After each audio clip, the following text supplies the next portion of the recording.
primeira resposta que a gente tem são as respostas fisiológicas. Essas, claro, a gente tem um desafio que a célula é submetida, a célula responde àquele desafio ao qual ela foi planejada geneticamente, né? Então a gente tem uma contratura muscular, a gente tem uma secreção salivar, a gente tem a secreção ácida no estômago pelas células parietais. Então todas essas células funcionam como a sua fisiologia pediu para que elas geneticamente funcionassem. Então, essas são respostas homeostáticas, de equilíbrio, as respostas funcionais, e que estão diretamente relacionadas à saúde. Nosso objetivo é manter o indivíduo com esse padrão funcional, fisiológico, adequado, né, que é a saúde plena. Mas a gente também, claro, o nosso universo externo e interno, ele é dinâmico e ele vai oferecer a essas células desafios adaptativos e a gente vai adaptando. Nosso organismo é extremamente adaptativo, né? Foi o que nos levou ao topo da cadeia alimentar, mesmo sendo muito inferiores aos outros animais em termos de força, de dinâmica, de movimentos. A gente teve que, pelo processo adaptativo, criar condições para que o nosso organismo se adaptasse às novas situações e com isso a gente estabelecesse um padrão de superioridade sobre os outros animais, né? Então por isso que a gente domesticou, por exemplo, muitos dos animais que eram superiores energeticamente ao nosso organismo, porque a gente tem uma capacidade adaptativa muito maior. Então, antropologicamente, nosso organismo, nossas células são muito adaptativas. Então, ela faz sempre reações de adequação, de correção, de regulação, que são condições de adaptação para garantir a funcionalidade dessas células nesse novo ambiente desafiador. Assim, por exemplo, quando a gente é submetido a uma contração muscular, relaxamento mais forte do que a capacidade que as nossas células atuais estavam preparadas para responder, o que é que a gente faz? Aumenta o número de células, aumenta o número de mitocôndrias dentro daquelas células que ficaram. E a gente faz o que a gente chama de condicionamento muscular. A mesma coisa as adaptações mentais, adaptações hepáticas, pancreáticas, intestinais, do estômago. Todas essas respostas que não são tecnicamente fisiológicas, mas são adaptativas. Então a gente pode aumentar a secreção ácida, por exemplo, quando o nosso organismo percebe uma dinâmica de consumo de alimentos que são de difícil digestão. A gente vai aumentar a secreção sudorífica quando a gente perceber, o nosso organismo perceber que está aumentando a temperatura corporal. Isso são adaptações que as nossas células fazem. Então a gente se adapta ao máximo assim. Mas tem um momento na expressão e na exposição a esses agentes que a gente não tem mais condição adaptativa. E a célula literalmente entra num processo de hipofunção ou de perda funcional, né?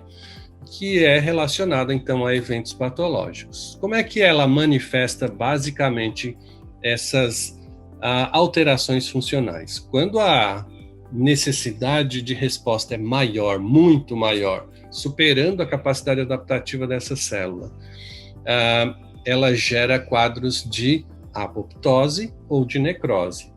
É o caso, por exemplo, de pacientes que têm uma sobrecarga energética, um consumo tão alto de carboidratos que a capacidade do pâncreas de secretar insulina não suporta, não comporta mais aquela glicemia que é gerada pelo consumo aumentado de carboidratos.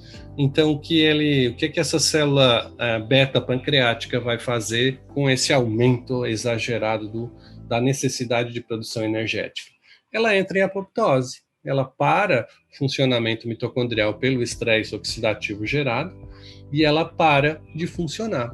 Quando ela para de funcionar e que altera pela oxidação mitocondrial, ela acaba gerando aí a liberação de mediadores de dentro das mitocôndrias que foram oxidadas em especial uma proteína chamada citocromo C, e a citocromo C é capaz agora de ativar um sistema de caspases. Caspases que são proteases que digerem as proteínas de dentro da célula. E aí a célula beta-pancreática literalmente entra em apoptose e deixa de ser uma célula funcional e vai ser reabsorvida por macrófagos residentes nesse tecido. Então vejam que a capacidade adaptativa dessa célula beta-pancreática, ela foi suplantada pela necessidade persistente desse estímulo gerado sobre ela. E aí ela entrou em quadro de apoptose. Eventualmente, a gente pode ainda ter, além da apoptose, quadros de necrose, quando o desafio é tão maior que a célula, ao invés de implodir, que é um processo fisiológico, né, de menos dano, porque ele consegue ser fagocitado durante todo esse processo, ela pode gerar quadros de necrose, e aí a célula literalmente explode. E quando a célula explode, ela libera todos aqueles mediadores de membrana celular, fosfolipídios que estão contidos na membrana das células, para o ambiente pericelular. Lembra que a gente falou de contaminação desse ambiente pericelular, desse líquido intersticial? Muito bem, é isso que acontece. A liberação desses mediadores faz um quadro inflamatório local. Então, oxidação e inflamação acabam gerando a grande maioria desses estados patológicos relacionados ao aumento do estímulo da célula para responder a uma necessidade energética dentro de padrões que extrapolaram a capacidade adaptativa dessa célula. Que legal isso, né? Bacana, porque a gente começa a entender agora como que as alterações que nós mesmos geramos, porque o consumo de carboidratos em altas concentrações somos nós que decidimos, né?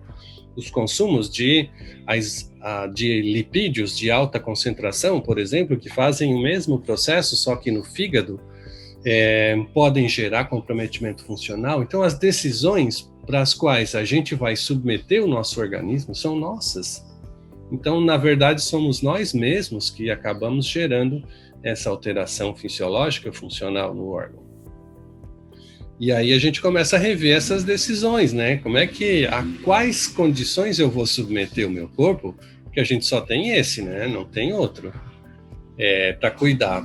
Então, quando a gente faz essa percepção, esse clique de que o que eu exponho o meu corpo é que vai produzir uma alteração fisiológica no organismo e vai gerar um quadro de perda funcional, eu posso ter a decisão sobre a qualidade da vida que eu tenho e que eu quero para as minhas células. E como eu vou estabelecer um processo, um planejamento para a minha longevidade saudável, né?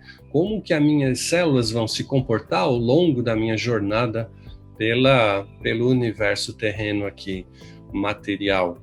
Então, isso faz com que a gente realmente vire a chave. Conhecimento, na live dessa semana, de quinta-feira, ainda a Mônica, não sei se ela está aqui hoje, mas ela fez um comentário bem interessante, que conhecimento é a primeira coisa que a gente tem que ter para manter uma saúde plena. Porque quando a gente não conhece o nosso organismo, a gente gera alterações, exposições externas que vão gerar doença. Mas quando a gente conhece o que nos compromete em termos celulares, a gente pode mudar isso, né? Que é uma decisão nossa. Ninguém nos obriga a fazer alguma coisa, né? A se expor a metais pesados, a agrotóxicos, a contaminantes ambientais, a consumo exagerado de determinados alimentos ultraprocessados que vão comprometer a funcionalidade do organismo.